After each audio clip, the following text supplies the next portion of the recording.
Diálogos sobre el Libro de Mormón. Tercer Nefi, 13-14.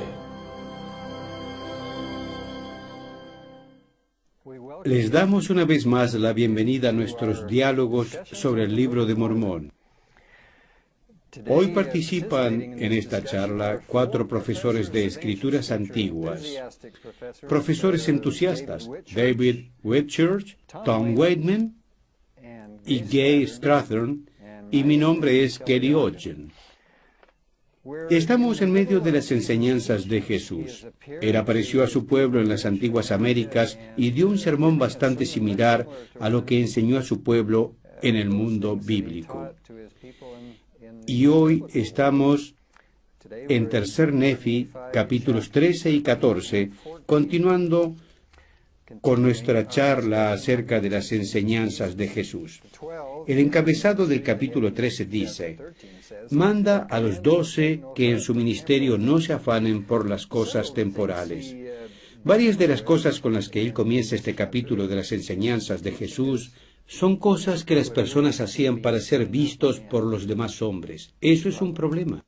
Lo están haciendo por ese motivo, solo para ser vistos por los demás, como dar limosnas, orar, ayunar y asegurarse de que las personas los vieran. ¿Qué piensan ustedes de estas enseñanzas?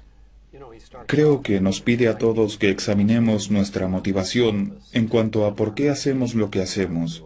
¿Y estamos dando limosnas? ¿Haciendo actos justos para ser vistos por los hombres o por nuestra relación con nuestro Padre Celestial? Y va a hacer varias preguntas como: ¿por qué oramos? ¿Por qué hacemos lo que hacemos? Eso es lo que él realmente presenta aquí en el capítulo 13. Tomemos el ejemplo del versículo 5. Allí dice: y cuando ores, no seas como los hipócritas, porque a ellos les gusta orar de pie en las sinagogas y en las esquinas de las calles para ser vistos por los hombres. En verdad os digo que ya tienen su recompensa. Esa es su recompensa. Si eso es lo que ellos quieren, ser vistos por los hombres, lo son, pero se supone cuando oremos que entremos en nuestros aposentos y nos arrodillemos. El término griego indica un lugar de privacidad. Al orar, no uséis vanas repeticiones. ¿Usamos vanas repeticiones? ¿Qué hay de malo en ellas? No debemos utilizar vanas repeticiones, ¿verdad? Una de las cosas que me gusta de esto es cuando Amulek estaba enseñando acerca de la oración. Estaba enseñando a los oramitas, quienes tenían un pequeño problema con esto. En Alma 34, versículo 28, él dice: y he aquí, amados hermanos míos, os digo que no penséis que esto es todo, porque si después de haber hecho todas estas cosas, refiriéndose a orar en los campos todo el tiempo, volvéis la espalda al indigente y al desnudo, y no visitáis al enfermo y afligido, y si no dais de vuestros bienes, si los tenéis, a los necesitados, os digo que si no hacéis ninguna de estas cosas, he aquí, vuestra oración es en vano, y no os vale nada, y sois como los hipócritas que niegan la fe. Este es un lenguaje bastante poderoso. Significa que cuando estamos orando con vanas repeticiones y decimos: por favor, bendice a los pobres, y entonces no pagamos nuestras ofrendas de ayuno, o si no damos de nosotros para ayudar a los necesitados. Hay cosas que necesitamos hacer para participar, y nuestras oraciones, la base misma de la religión, es cómo tratamos a los otros. Y si no hacemos bien esa parte básica, las oraciones no serían tan significativas. Un momento, este asunto práctico de cómo orar. Repetición. No hay nada malo en eso si le preguntáramos a Moroni después de estar toda la noche enseñándole a José Smith. ¿Hay algo de malo en las repeticiones? El Señor usa mucha repetición en su casa para enseñar. Es la repetición vana, es decir, hablar sin pensar. Con el paso de los años he reunido algunas frases. Escuchen. Estamos agradecidos por este día. Estamos agradecidos por el edificio que tenemos para reunirnos. Estamos muy agradecidos por nuestras muchas bendiciones. Bendice a los que no están aquí esta semana para que puedan estar la próxima semana. Bendice a los enfermos y afligidos. Bendícenos para que no nos ocurra ningún mal o accidente. No usamos la palabra ocurra muy a menudo, pero debemos tenerla en nuestras oraciones. Bendícenos con las bendiciones que necesitamos. Bendice a los misioneros para que sean guiados a los sinceros de corazón y bendícenos para que podamos incorporar estas cosas en nuestras vidas diarias. Llévanos a casa en... Paz y seguridad. Sí. Ahora bien, ¿hay algo de malo en alguna de estas declaraciones? Una vez más, a lo que se refiere es ¿por qué decimos lo que decimos? De hecho, él dice, como los paganos, pues ellos creen que por su mucha parlería serán oídos. De manera que la motivación no es la correcta, y ciertamente decimos esas cosas con intención. Eso Bien, espero, y son bueno, válidas en nuestras oraciones. Sí, finalmente tenemos un edificio en el cual estamos agradecidos de estar, sí. Si realmente somos sinceros acerca de aquellos que no estuvieron, los vamos a buscar para que puedan venir. Pienso que de alguna manera habló al centro del asunto en la siguiente oración, la que algunas veces es referida como la oración del Señor. Da un modelo de oración y, para mí, No esto significa es... que estas palabras deban repetirse exactamente. Sí, hay algo de ironía en eso. Nos enseña que no debemos tener oraciones vanas, repeticiones, y el hecho de que repitamos esa oración hace que haya una ironía divina en eso.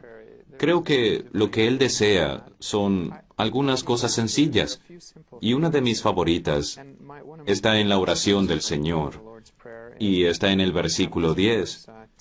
Pienso que, como persona, como individuo, he dedicado una gran parte de mi vida tratando de convencer al Señor de que mi voluntad debe ser su voluntad, y que esto es lo que necesito. Y eso es lo que yo percibo que necesito. Y Jesús aquí dice, no, que la voluntad de Dios sea mi voluntad, así que aceptaré la voluntad divina. Eso realmente altera la manera en que oramos. No es una manera de obtener cosas de Dios, sino más bien una manera de aceptar la voluntad de Dios. Aquí hay un hombre cuya vida será requerida por la voluntad de Dios, y él dice, aceptaré eso. Ese es un lado poderoso de él. Sumiso a su voluntad. Sí, así que su petición es diferente, y otra cosa que tenemos es que el lenguaje bíblico es un poco diferente. Perdónanos nuestras deudas, como también nosotros perdonamos a nuestros deudores. Y la palabra deuda podría significar una obligación financiera, pero también podría significar pecados, y tenemos ese precedente en la Biblia. Aquí nuestro perdón no es una serie de pasos, 6 o 5 pasos que podemos hacer. Mi perdón como persona es proporcional a cómo perdono a los otros. De manera que, como Gay mencionó, no estamos haciendo las cosas en vano aquí. Yo quiero ser perdonado en la medida en que he perdonado a todos. Una oración muy poderosa y a la vez sencilla. De manera que con las oraciones o el ayuno, nada de exhibiciones ostentosas de nuestra religiosidad, porque si no, carecemos de ella. ¿Tienen algún comentario acerca del ayuno? Nuevamente se refiere a por qué ayunamos. Es una motivación interna la que nos lleva a procurar las bendiciones de nuestro Padre Celestial. Y ciertamente no es salir y decir a todos lo hambrientos que estamos. Oh, estuve ayunando por 25 horas. No, los motivos internos son más importantes que las expresiones externas. Pienso que eso nos lleva de vuelta a lo que Tom dijo en nuestra sesión anterior, donde dice, por tanto quisiera que fueseis perfectos así como yo. Esto es algo como elevar el nivel en términos de qué es lo que nos motiva, cuáles son los deseos de nuestro corazón, por qué hacemos estas cosas. ¿Las hacemos porque es lo que queremos hacer, porque queremos ser como el Salvador, porque queremos pensar como Él piensa y actuar como Él actúa, o las hacemos por alguna otra razón? Y si es por alguna otra razón, al final no importará cuál sea, porque en última instancia debemos hacerlo porque amamos a Dios y queremos ser como Él. Esos últimos versículos del capítulo 13, del 25 al 34, está hablándoles específicamente a los 12. ¿Y qué lecciones salen de esas enseñanzas? Creo que son preocupantes si no entendemos ese contexto. También aparecen en el Nuevo Testamento, en Mateo capítulo 6, y cuando los leemos, no te afanes por tu vestido, no te afanes por tu comida. Ese es un estilo de vida riguroso y creo que inspiró una tendencia austera en el cristianismo. Pues aquí tenemos a un hombre que ayunó por 40 días, que enseñó, no se preocupen por lo que han de comer, no se preocupen por lo que han de vestir. Y el libro de Mormón tiene esto, y como una persona que estudia el Nuevo Testamento, me encanta el hecho de que en cierto modo socava la idea de que esto era para los 12 y posiblemente el enfoque de ministrar a las personas, como dice en el versículo 25, os digo pues, así es como quiero que avances en el ministerio. Y por supuesto, son principios importantes para todos nosotros, pero no siempre es en nuestras vidas que no debemos preocuparnos por la comida o el vestido, sino que como misioneros... Está hablando a los siervos de tiempo completo en el reino, aquellos que son autoridades en la iglesia y los misioneros. Ellos no necesitan preocuparse por lo que van a vestir o comer. Otras personas los cuidan mientras ellos están consagrados al servicio del Señor. Y lo va a reiterar en Mateo capítulo 12 o capítulo 10 cuando los envía en una misión. Él reitera ese lenguaje. No lleven ni bolsa ni alforja, así que veo que estaba hablándoles quizá como misioneros. Dice, buscad primeramente el reino de Dios y su justicia, y todas estas cosas os serán añadidas. Si nuestro deseo es edificar el reino, eso es lo primero.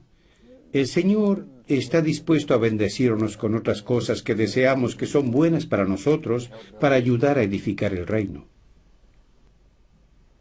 A veces estamos tan absortos en todo que la edificación del reino pasa a ser algo secundario en nuestras vidas. Así que me encanta cuando él dice que necesitamos centrarnos porque a veces estamos muy ocupados en muchos aspectos y hay muchas cosas y responsabilidades que tenemos en nuestras familias y en la vida cívica y demás, y hay tiempo para esas cosas, pero finalmente es en el reino de Dios que debemos centrarnos. Necesitamos enfocarnos y no distraernos con otras cosas. No significa que no podemos hacerlas. Necesitamos hacerlas, pero necesitamos enfocarnos en la edificación del reino. Cada uno lo hace a su manera, pero las cosas que hacemos marcan la diferencia, y ser parte de ese gran proceso es una de las grandes cosas de la mortalidad. Algunas personas piensan que no están haciendo nada para edificar el reino. Cualquiera que sea nuestro trabajo, lo que sea que estemos haciendo es para cuidar de nuestra familia, y nuestra familia es edificar el reino. Yo estoy en tercer lugar, él está en el primero. Todos los que nos rodean están en el segundo. Yo estoy en el tercer lugar y cuando me pongo en la primera posición esto causa problemas a mí y a otros. Eso se refiere nuevamente a no tener la voluntad del Padre. Tiene que ser la voluntad del Padre ante todo. Y continúa, no juzguéis para que no seáis juzgados. ¿Qué significa eso? El capítulo 13 se refiere a nuestra motivación. ¿Por qué hacemos lo que hacemos? ¿Estamos haciéndolo porque nos preocupa lo que el hombre piensa o lo hacemos por lo que Dios piensa? Y cuando vamos al capítulo 14 vemos que habla de estas relaciones. Relaciones más horizontales entre las personas. No juzguéis para que no seáis juzgados. Es una expectativa que tenemos de actuar de cierta manera para que otros también actúen de manera semejante. Ahora estamos tratando estos aspectos del juzgar. Por ejemplo, no juzguéis para que no seáis juzgados.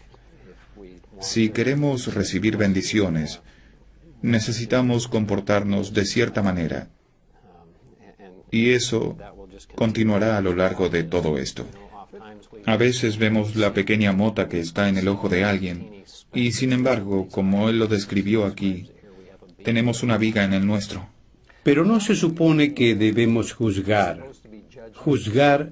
lo que es bueno para nosotros, qué literatura debemos leer y no leer, qué debemos llevar a nuestros cuerpos y qué no, las películas que debemos ver y las que no. ¿Acaso no siempre estamos juzgando? ¿Cuál es el significado de esta enseñanza? Posiblemente es no juzgar injustamente. Siempre necesitamos emitir buenos juicios en nuestra vida, pero no juzgar injustamente. De la manera como juzguemos a otros, seremos juzgados también. Elder Oaks vino a View hace unos años y dio un discurso sobre el juzgar y no juzgar. Hizo algunas declaraciones excelentes que me gustaría leer porque creo que ayudan a dilucidar lo que estaba pasando aquí. Dijo, debemos abstenernos, perdónenme, creo que el mandato de las Escrituras no juzguéis se refiere más claramente al juicio final. No debemos emitir juicios finales sobre las personas porque no poseemos sabiduría para hacerlo. Incluso aplicaríamos normas equivocadas. La manera del mundo es juzgar competitivamente entre el pecador y el perdedor. La manera del Señor del juicio final será aplicar su conocimiento perfecto de la ley que una persona haya recibido y juzgar en base a las circunstancias, motivos y acciones a lo largo de toda su vida.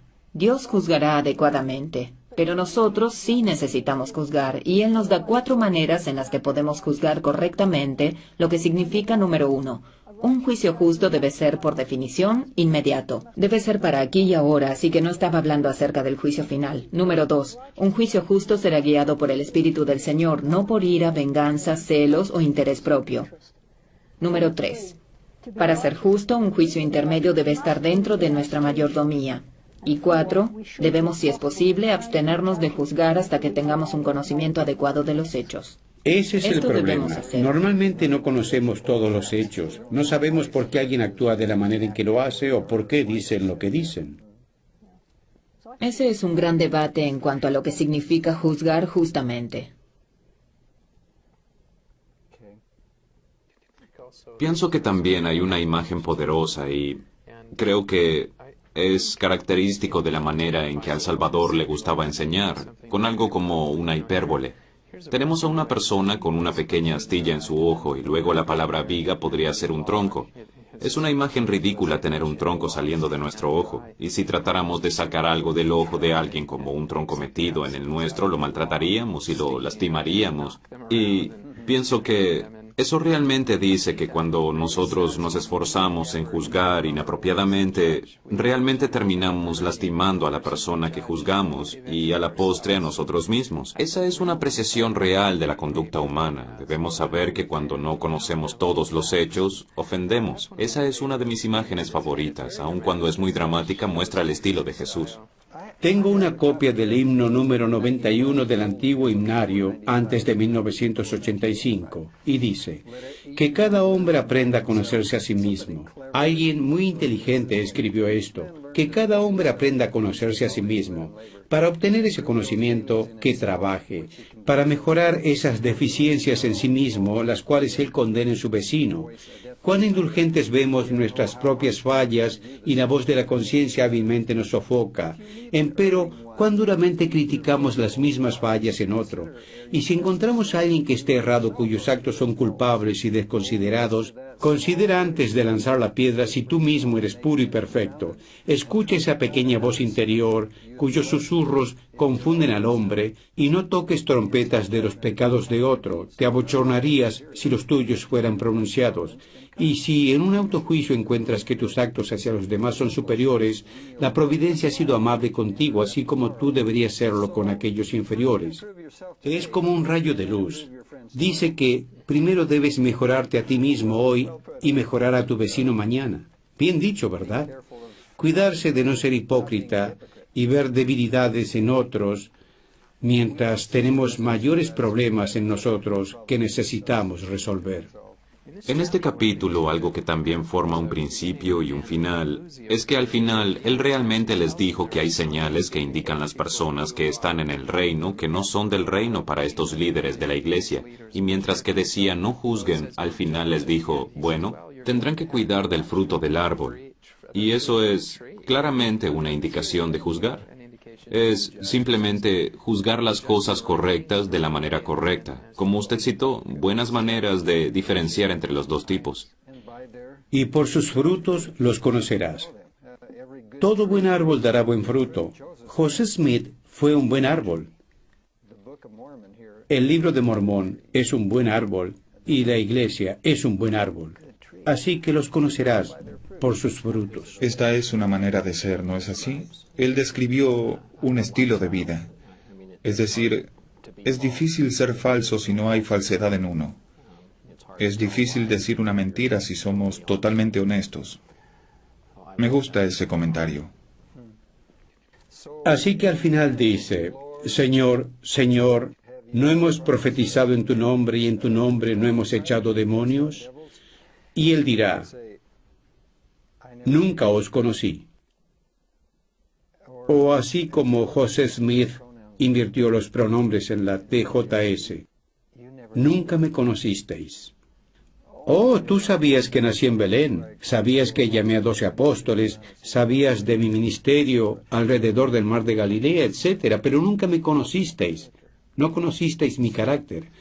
De manera que ese es nuestro objetivo, como usted ha estado señalando, venir a Él y ser salvos y ser perfeccionados.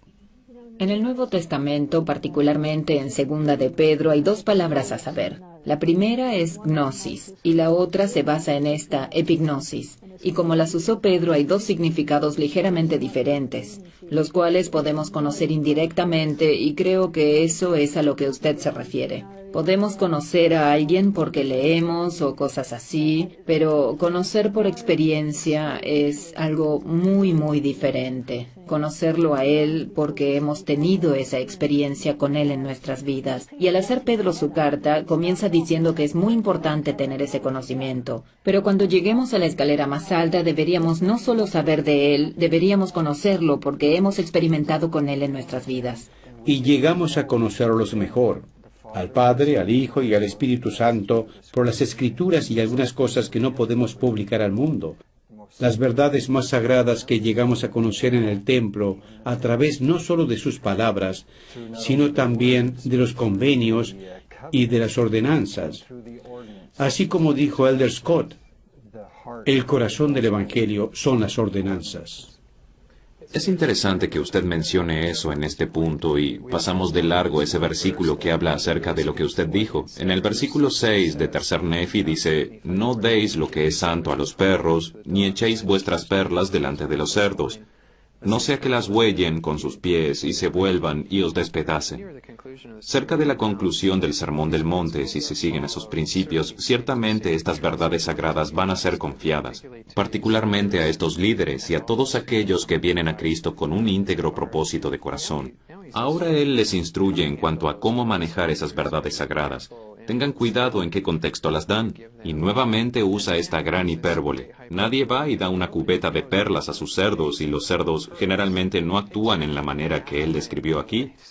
No muy a menudo vemos cerdos asesinos y creo que en ese sentido cuando él dice algo de esa manera, nos detenemos por un momento y pensamos, veo a lo que se refiere. Sentí algo que se puede compartir en algunos lugares y en otros no. Y esa es una buena manera de mostrar que estamos en la misma línea de razonamiento que Jesús tenía. Las perlas de todas las gemas son suaves y no es buena idea pisotearlas.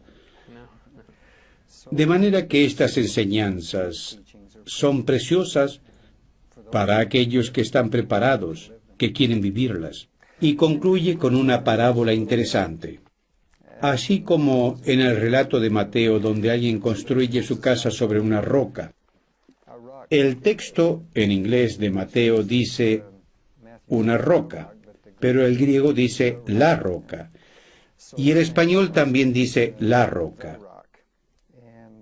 Y cuando descienda la lluvia y vengan los torrentes y los vientos soplen, todo esto que cae, como las tentaciones o pruebas de la vida, vienen de arriba, de abajo, de todos lados, pero si nuestra casa está edificada sobre la roca, y sabemos quién es la roca de nuestra salvación, la roca de Israel, no se derrumbará. Ese es el mensaje de Elamán 5, versículo 12. Si fundamos nuestras vidas, si las centramos en el Salvador, cuando vengan todas estas pruebas y tentaciones, nuestra vida no puede, y me gusta ese verbo auxiliar, no puede caer. Entonces, David, ¿cómo resumiría lo que hemos aprendido en estos 2 capítulos? Según hablábamos, he estado pensando acerca de las advertencias de Jacob a las personas en sus días, cuando él les advirtió que no perdieran la mira. Y la mira obviamente es nuestro Señor y Salvador, y la necesidad que tenemos de permanecer centrados en Él. Hay muchas distracciones que se interponen, a veces en el camino de querer ser como el Salvador en nuestras propias vidas. En este particular sermón que está enseñando el Salvador en el capítulo 13, pienso que hay varios versículos que realmente perciben el centro de esta idea de ser auténticos a quienes somos. Comenzando en el capítulo 13, versículo 22, él dice: la luz del cuerpo es el ojo. Por tanto, si tu ojo es puro, todo tu cuerpo estará lleno de luz. No hay hipocresía si somos de un solo corazón y mente y estamos comprometidos con nuestro Padre Celestial en su reino. Permanecemos centrados, no perderemos la mira. Y continúa en el versículo 23, pero si tu ojo es malo, todo tu cuerpo estará lleno de tinieblas. Por tanto, si la luz que hay en ti es tinieblas, ¿cuán grande no serán esas tinieblas? Ningún hombre puede servir a dos señores, porque aborrecerá a uno y amará al otro, o se allegará a uno y despreciará al otro. No podéis servir a Dios y a Mamón. La idea de Mamón es realmente la idea del mundo, o las riquezas terrenales. Tenemos que tomar una decisión en nuestras vidas, y ojalá sea más pronto que tarde. Y nuevamente, como lo hemos dicho anteriormente, esta es una comisión para nosotros en cuanto a cómo ser, cómo actuar, por qué hacemos lo que hacemos. Necesitamos entender nuestra motivación. Estos son capítulos maravillosos. No podemos tener un pie en el reino y el otro en el mundo. Así no podemos caminar. Debemos decidir a qué Señor serviremos, y estas hermosas enseñanzas nos lo ilustran. Muchas gracias.